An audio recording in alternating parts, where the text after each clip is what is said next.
మొక్కజొన్న వేసిన, మొన్న పసుపు వేసినాం, మొన్న సోయాబీన్ కూడా వేసినాం. వర్షాలు పడుతున్నాయి కాబట్టి పర్లేదు. కొంచెం గవర్నమెంట్ కూడా మాకు మద్దతు ఇస్తే మంచిగా ఉంటుంది. సోయాబీన్ అంతా బాగా పండే వస్తలేదు. మొక్కజొన్న మొత్తం వేసేసినాం, సోయాబీన్ మొత్తం వస్తుంది. అందుకోసమే మాకు మొత్తం మొక్కజొన్న వేస్తున్నాం మేము. గవర్నమెంట్ మద్దతు ఇస్తే మంచిగా ఉంటుంది. ముందు గవర్నమెంట్ ఉండే తగ్గించింది, కొంచెం ధర మద్దతు ధర ఇచ్చింది కానీ తగ్గించింది. 2040 ఇస్తే బాగుంటుంది, మాకు కూడా గిట్టుబాటు అవుతుంది, ఖర్చు బాగా అయిపోతుంది. గవర్నమెంట్ మాకు ఇస్తూ ఉంటుంది, ఆగస్టులో చేస్తే బాగుంటుంది. మాకు రైతు భరోసా ఇస్తామని చెప్పిండ్రు, ఇస్తే మంచిగా మాకు పెట్టుబడికి హెల్ప్ అవుతుంది. కొంచెం గవర్నమెంట్ అప్డేట్ ఉండాలి, ముందు ఉండాలా. మేము చదువుకున్నాం, డిగ్రీ చేసినాం. డిగ్రీ చేసిన తర్వాత కూడా ఇట్లా వ్యవసాయం చేస్తున్నాం. గవర్నమెంట్ ఇప్పుడు పెట్టుబడికి ఇస్తుంది, రైతు భరోసా ముందు పెట్టుబడికి ఇస్తుంది. మేము పెట్టుబడి అంతా పెట్టుకుని ఇంకా తర్వాత ఇస్తే మాకు ఏం లాభం ఉంటుంది? ముందే ఇవ్వాల గవర్నమెంట్ ఇచ్చేది. మాకు ముందు ఇస్తే కొంచెం మాకు హెల్ప్ అవుతుంది. చేస్తున్న గవర్నమెంట్ వెనక ఇస్తే మాకు ఎందుకు, ముందు ఇవ్వాలి కదా. ఇప్పుడు జూన్లో ఇస్తే మాకు జూన్లో ఉంటుంది పెట్టుబడి ఉంటుంది, మొత్తం జూన్ నుంచి జూలై దాకా ఉంటుంది పెట్టుబడి. జూలై ఇస్తే మేము ఏం చేసుకుంటాం, అది ఖర్చు అయిపోతుంది కదా. అది రైతు భరోసా అనేది ముందే ఇవ్వాలి, జూన్ ముందు ఉంటే మంచిగా ఉంటుందని చెప్పేసి ఆ అభిప్రాయం ఉంది. పెట్టుబడి ధర కూడా పసుపు లాస్ట్ మంచిగా ఉండే ధర. ఈసారి మరి ఏం చేస్తారు, పసుపు బోర్డు వస్తుందని చెప్పారు. పసుపు బోర్డు వస్తే ఇంకా బాగుంటుంది రైతులకు, చాలా ఆనందంగా ఉంటాం మేము. మాకు ఇదే చాలు. కొంచెం మద్దతు ఇస్తే వరికి కూడా పెంచారు, మన కేంద్రం పెంచింది 170 రూపీస్. సో అట్లా పెంచితే మాకు చాలా హెల్ప్ అవుతుంది. గవర్నమెంట్ కూడా మాకు హెల్ప్ చేయాలి, ఆదుకోవాలి. కాకపోతే రైతు భరోసా ఇట్లా ముందు ఇస్తే మాకు కొంత హెల్ప్ అవుతుందని చెప్తున్నాను.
పరిచయాలు లేవు, ఏం లేవు, ఎట్లా బతికేది ఏంది, ఏం కథ? కైకులకు నిండుతలేవు, మందులకు నిండుతలేవు, మా బతికేం కావాలా? ఏడు ఎండిపోతున్నాయి, పురుగు వస్తున్నాయి, మంచి గురకలు ఇస్తలేరు, మంచిగా పంట వస్తలేదు, ఏం బాధపడాలా, ఎంతకంట వీకాలా? ఇక మీకు దండం పెడతా, ఇగో బతుకు గిట్టున్నది. తెచ్చిన పైసలు కూడా కైకులకు కూడా నిండేటంత పరిస్థితి లేదు మాది. మా బతుకు ఇగో ఇట్టున్నది. ఏడు ఎండిపోతున్నాయి. పారించుకుంటా మందులు పోతున్నాము, పారించుకుంటా కలుపుతున్నాము. నెల కాలం బాయే, నెల మంచి కాలం బాయే. ఇక మా బతికేందో ఏం కథనో ఇక మీరే ఆలోచించాలా అయ్యా. ఇక మా పరిస్థితి గిట్టున్నది. ఏం చేయ అయ్యా, పొలము ఎండిపోతున్నది. పొలం వేసేది ఎత్తలేము, నీళ్ళు లేవు. ఇటు మక్క వరియాలా, అటు పొలం వేసుకున్నాలా. మరి రుణమాఫీ అన్నారు, ఇంకా రుణమాఫీ అత్తలేదు, చేస్తలేదు. ముగ్గురికి ముఖం పెట్టినట్టున్నది. ఇక మేము బతికేంది?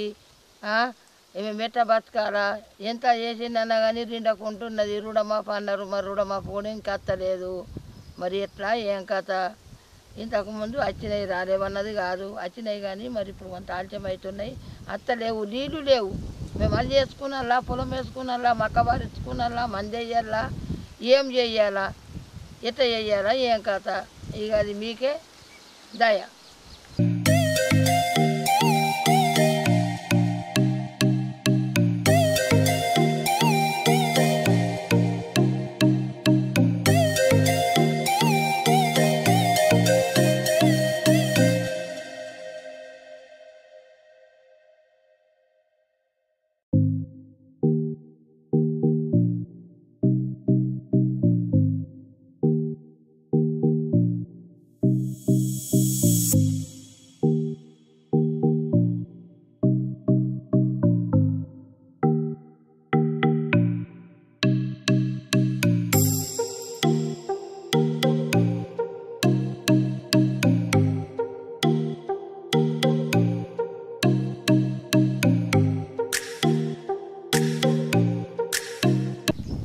లక్ష్మి. మేము వ్యవసాయాన్ని చేస్తుంటాము. ఈ సంవత్సరము అసలు వర్షాలు లేవు. పంట వేసినాము, మక్క వేసినాము, సోయాలు తినము. ఒక్క పంట కూడా పారతలేదు వర్షాలు లేక. బావిలు ఎండిపోతున్నాయి, మళ్ళీ బోర్లు కూడా పోయట్లేదు. పొలాలు ఎండిపోతున్నాయి. తుకాలు పోసినాము, తుకాలు ఎండిపోతున్నాయి. ఇంతకుముందు రుణమాఫీ అని చెప్పేసి అన్నారు, అది కూడా రుణమాఫీ అనేది కూడా రాలేదు. మళ్ళీ దాన్ని రెన్యువల్ చేయించుకోవాలని చెప్పారు, అది కూడా కరెక్ట్ కాదు. రుణమాఫీ అన్న తర్వాత మళ్ళీ రెన్యువల్ చేసుకోవడం కరెక్టా? మరి ఇప్పటి వరకు ఇప్పటికన్నా 2 లక్షలు రుణమాఫీ చేస్తామన్నారు. రైతులకు ఇది కూడా కొంచెం ఆదుకున్నట్టయితే 2 లక్షల రుణమాఫీ అని అనుకుంటున్నాము. ఇట్లానే ఉంటే రైతులు బతకడం కష్టమవుతుంది. ఇలాంటివి కాబట్టి ఇట్లాంటివి టీవీలో మనం ఎన్నో చూస్తున్నాము. పంట పొలాలన్నీ ఎండిపోతున్నాయి. ఎందరో చనిపోవడాలు, కుటుంబాల వల్ల బతకడం, తిండి సైకిల్ లేకపోవడం, వీటన్నిటి వలన బాగా రైతులు ఇబ్బందులకు గురవుతున్నారు. ఇవన్నీ కూడా రైతులు పట్టించుకొని గవర్నమెంట్ ఆదుకోవాలి రైతులనని మనవి.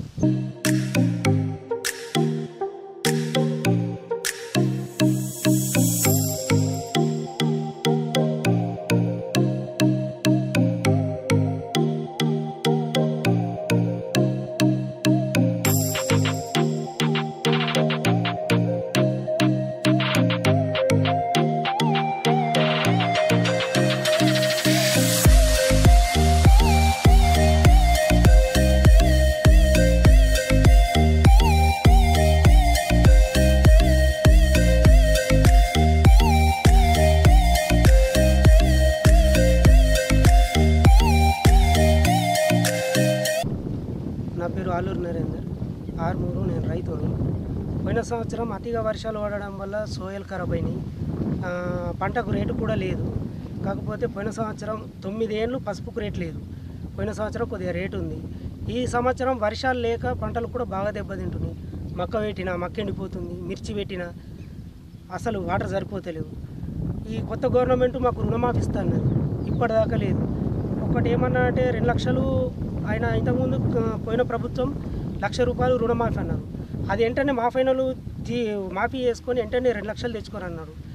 వాళ్ళకు కూడా ఇస్తామన్నారు, అది లేదు. 2018 అంటున్నాడు. మళ్ళీ ఇంకోటి ఏంది, కొత్త కొన్ని నడుస్తున్నాయి. పిఎం కిసాన్ నిధి ఉన్నోళ్ళకే రైతు రుణమాఫీ అంటారు. సార్, సీఎం కేసీఆర్ మన రేవంత్ రెడ్డి గారు ఇది కరెక్ట్ కాదు. ప్రతి రైతు లోన్లు లేపుకున్నాడు. మీరు చెప్పిన మాట మీద ప్రతి ఒక్కళ్ళకు రుణమాఫీ అనేది మీరు ఇవ్వాలి. కానీ ఏదో ఆంక్షలు పెట్టి ఎన్నో రైతులు ఎత్తేద్దామంటే అది కరెక్ట్ కాదు. రాస్తా రోకోలు అవుతాయి, గొడవలు అవుతాయి. దయచేసి మీరు ప్రతి రైతుకు, కాకపోతే రైతు పేరిట భూమి ఉందా, పంట పండిస్తుందా లేదా, మీరు దాని గురించి ఎంక్వైరీ పెట్టి ప్రతి రైతుకు రుణమాఫీ ఇవ్వండి. సంవత్సరం సోయలు వేసినాము, సోయలన్నీ ఖరాబ్ అయినాయి వర్షాలకు. మక్కలు పెట్టినాం, ఆ మక్కలు కూడా కొద్దిగా నీరు పట్టి దెబ్బతిన్నాయి. ఈ సంవత్సరం అతిగా వర్షాలు లేక కూడా పంటలు ఎండిపోతున్నాయి. ఆ పంట మక్కలకైనా కానీ ఏ పంటకైనా కొద్దిగా మాకు గిట్టుబాటు ధర ఇవ్వాలని గవర్నమెంట్ దయచేసి కోరుతున్నాం.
సరిగ్గా అందుతలేవు, డబ్బులు అందడం లేదు.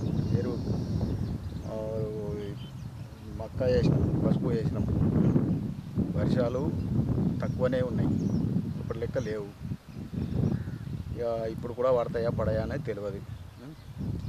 ఇక అనేక ఇబ్బందులు ఉన్నాయి. ఇప్పుడు మున్పటి ప్రభుత్వం కంటే ఇప్పటికనే ప్రభుత్వం కంటే మున్పటి ప్రభుత్వం బాగుండే. ఎందుకంటే ఎరువులకు పైసలు అందడం లేదు. ఇప్పటిదాకా వేస్తా అని అది లేదు. రుణమాఫీ అన్నది, రుణమాఫీది కూడా ఏం సబ్బులు లేదు. జనవరి అంటున్నాడు, జనవరి అంటే ఏమో ఇక తెలియదు. ఇలాంటి పరిస్థితులు ఉన్నాయి. వర్షాలు లేక మాత్రం చాలా ఇబ్బంది పడుతున్నాం.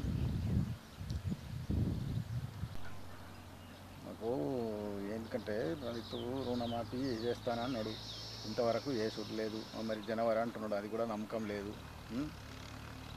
మేము చాలా ఇబ్బందికరంగా ఉన్నది. ఇప్పుడు ఎరువులకు పైసలు అందకపోతే కూడా, ఈ వర్షాలు పడకపోతే ఆత్మహత్య చేసుకునే పరిస్థితి కూడా ఉన్నది. ఇప్పుడు మక్క పెట్టినాము, పసుపు పెట్టినాము. మక్కలకు పసుపులకు రేటు బాగుంటేనే మేము రైతులం బతకగలుగుతాం.